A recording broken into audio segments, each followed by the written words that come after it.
Ever felt like your OG Xbox could do more? Let's upgrade its CPU and unlock its true potential. We'll be going through the entire process in this video step by step and showing you how it's done. Will I be able to complete this mod my very first attempt? Let's find out together. I'd also like to mention I have never worked on an OG Xbox before this. This is by far one of the most challenging things I've done on this channel. Join me as we attempt the world's hardest console mod.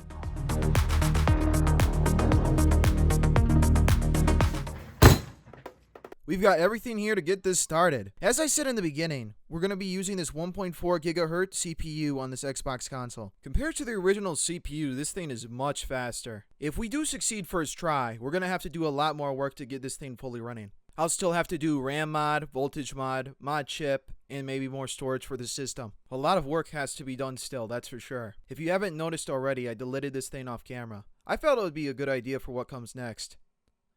Speaking of what comes next, let's open this package from JLC PCB that is a crucial part for this mod. These interposers were packed nicely and came flawless from JLC PCB. The best part about JLC PCB is the fact that they have an option to pre-populate PCBs easily. Before, I would have needed to order the PCB and populate them myself, wasting so much time. Thanks to JLC PCB, I'll save countless hours modding these consoles. And with JLC PCB's accuracy, I'll be able to mitigate failure for mods like these. And with their easy-to-use website, PCB creation is simple. Just upload the Gerber file and you're done. I'm using Frank's interposer in this video, which you can find linked below. You can even get the interposer pre-populated with parts. Big thanks to JLC PCB sponsoring this video so I can make more projects like these. If you guys want to get your own interposers, check out the link below for 6-layer PCB fab assembly for only $2.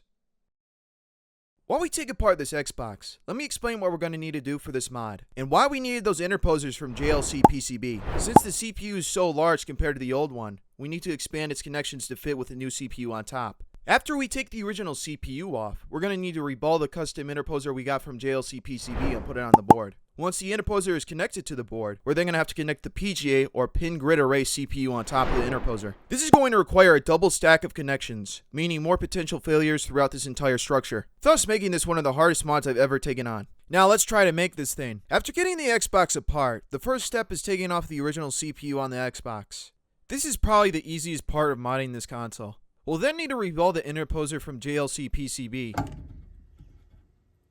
Just need to put some flux around the CPU and get it to leaded solder temp.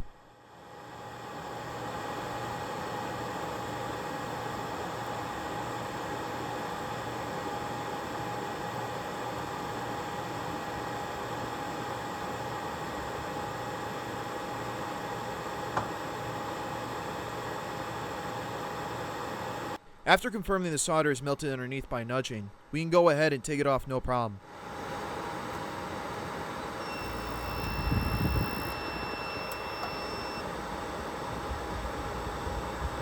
Now for the fun part. I'll have to manually reball this thing since I don't have a stencil for 0.76mm.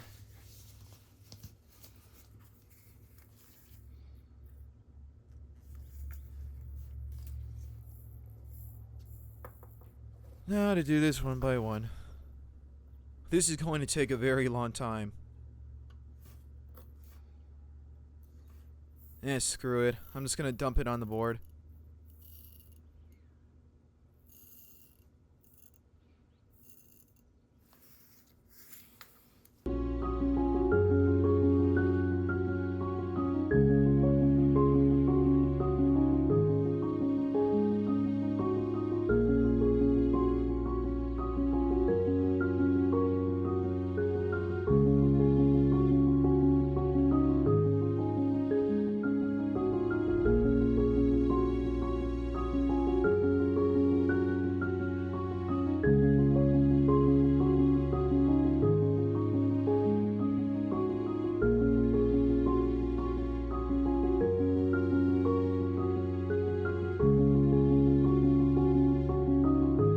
Finally, done.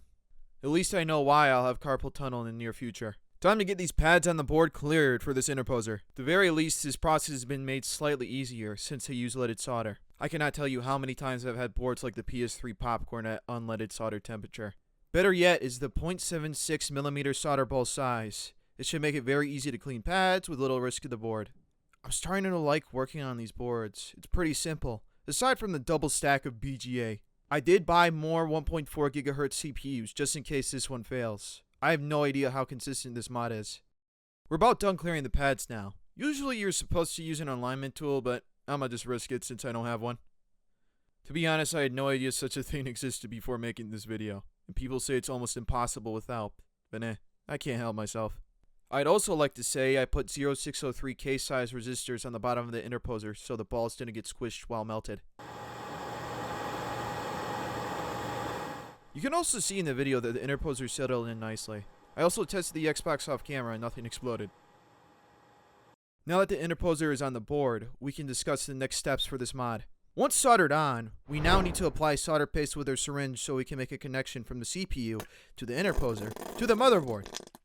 After all solder paste is applied to the interposer pads, we now need to put the CPU on top of the solder paste. Since it's all together now, we just need to apply heat and wait for the solder paste to melt. This process should hopefully be straightforward. Let's get to work.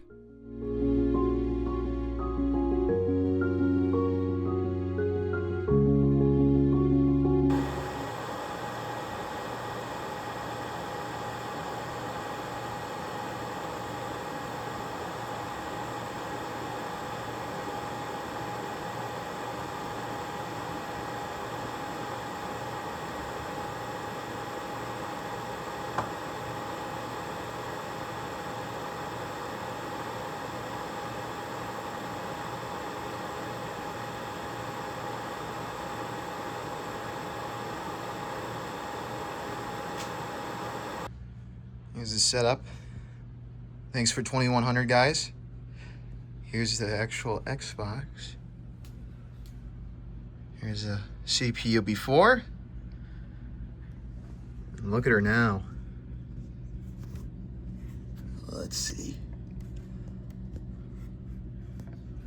You can kind of see it. There you go. Beautiful, man. I honestly cannot believe I got that first try. Here it goes. How crazy is that?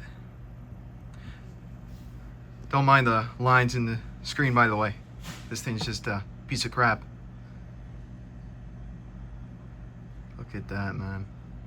It's insane. So, what did we learn in this video? Manual reballing sucks! If I do this mod again, I'm definitely getting a stencil. That took way too long. I also learned that the alignment tool is not necessary, even though it'd probably help. I still have a lot to do in this board work-wise. It's honestly crazy the amount I still have to do. Since this is a 1.4 board, voltage mod is going to be slightly more annoying. But I'm willing to learn everything for OG Xbox modding. On the bright side, it's not a 1.6 board, and I won't have to stack RAM. What a nightmare that would be. A lot can be done with the OG Xbox. That's what makes this fun and interesting. If you guys know of any difficult mods like this, just let me know and I'd be willing to try them.